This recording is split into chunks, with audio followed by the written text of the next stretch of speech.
and thank you. I appreciate being here from the Netherlands. Just to make sure you know where it is, I included a slide. I once talked to some Americans and they thought it was a capital of Germany or France. And you know, they tried, but we don't really like to do that. Our spend may not be that big, but still it's quite a bit, a couple of billion. If you compare it to Europe, it's about 2 trillion each year, so we do have a high purchasing power. It's a interesting country because we are small, we also can be quite creative in stuff. And let me see if I push the right button.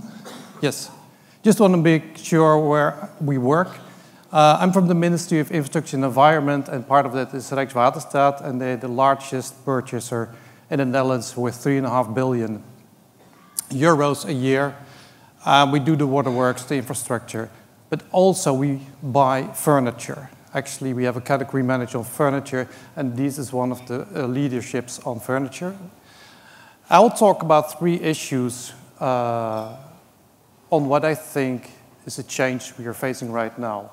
We've been working on sustainable procurement for about 10 years. Our former minister launched it in 2007, and there was a great awareness and all kinds of criteria. But since then, a lot has changed, and we've noticed that this awareness raising like this today is great, and it's important to do that. The other part is that it didn't really land in practice because the people on the floor who are doing the work didn't really go to the level that we wanted them to. So now I think we are moving in another direction, but we actually finally, after 10 years, will get there. I have 3 messages. One of them is, I think, what will happen here as well, is the new kind of leadership. And the leadership we had before is like, yeah, there's a strong person who's doing one procurement and he's doing it. I think the new procurement leadership is collaboration. And this is so important because what we noticed that if you're going to buy out furniture over there and you do the most advanced piloting ever, fine, that's great. But the next day, the rest will stay the same. And I think the major challenge for procurement is not to go only in your department for this procuring. No, you have to go in the same direction with a lot of them. And procurers naturally don't reach out to each other. They don't have the time, they don't have the money, they don't have the commitment. And it's time to find a way to actually make them work together. We did this a little bit in infrastructure to put these people together and make sure there's one vision. And we like the standards, we like it, but there shouldn't be like 10,000. There should be a couple of them. It should be manageable. So this is one of my first messages, collaboration, and maybe this is the key message through all the things we do. We talk about it later this afternoon as well, where we talk about the second one. It's about the circular economy. This is a concept which I noticed has not been quite well known in the United States yet. I think maybe it has to do that England invented it or something, though China said they did it as well. It's not important who invented it. The question is, what is it and why is it important? This afternoon at 4:20 we have a session about it, and you can hear a little bit about what we did and the pilots we did and what is different about it. And I think the main thing that's different about is there's a lot of standards, labels, things I've seen here. Perfect work, needs to be done. But look at this phase of use and disposal. If you have 2 chairs, one may be sustainable, the other one may be circular, but what's the difference? The difference is it's not just about the label, but it's about the arrangement that you actually make sure this chair ends up in a new chair instead of in the oven. And that's something you can never buy. You have to make sure you organize that. It's an arrangement.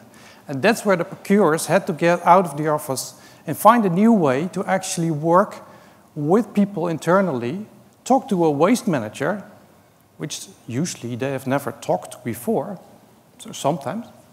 I'm not quite sure, does any one of you know their waste manager in their company?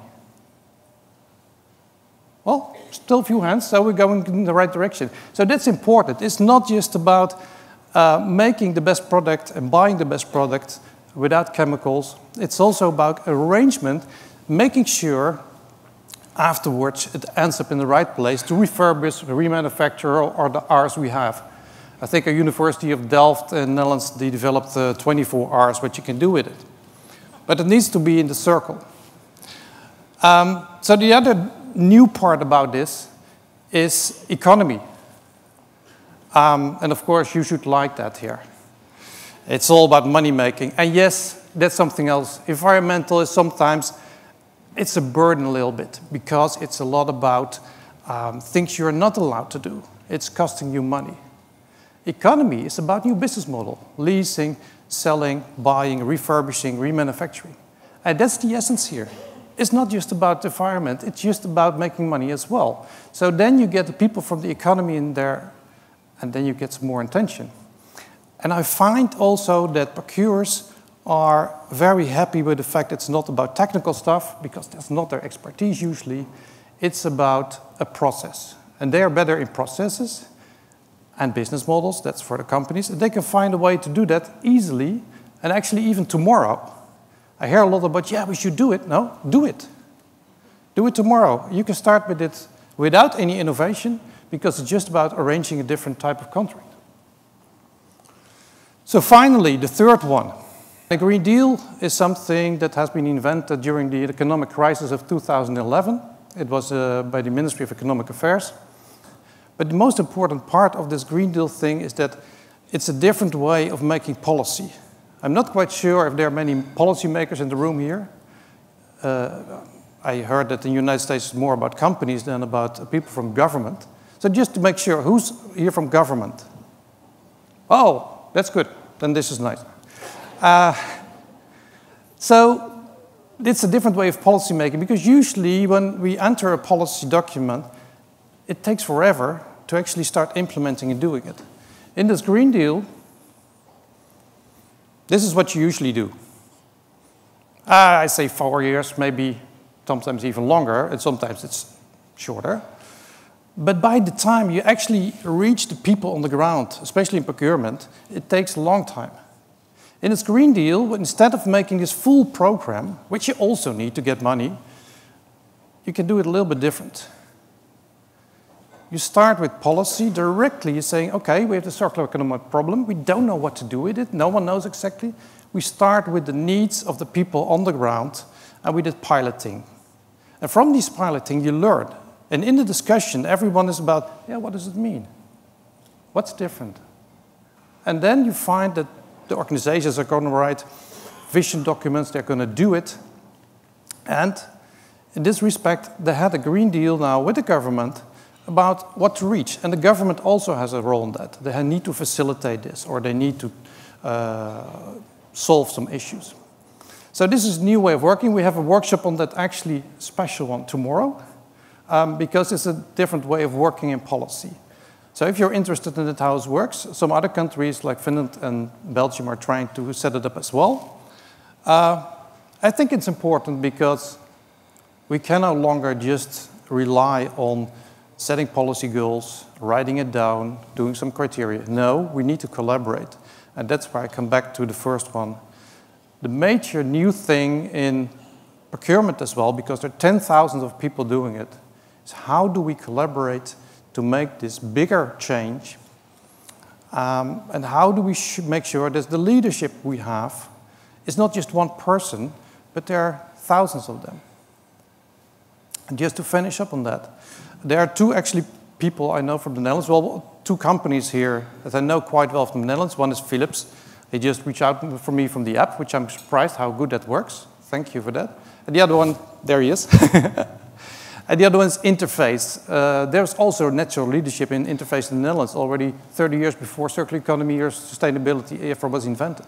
And these are the people we need. We actually did a project with the Ministry of Defense changing the whole workwear industry in the Netherlands just by taking leadership. But he didn't do it alone, also in collaboration. So that's my final message again. It's all about collaborating and going in one direction to change it. Thank you.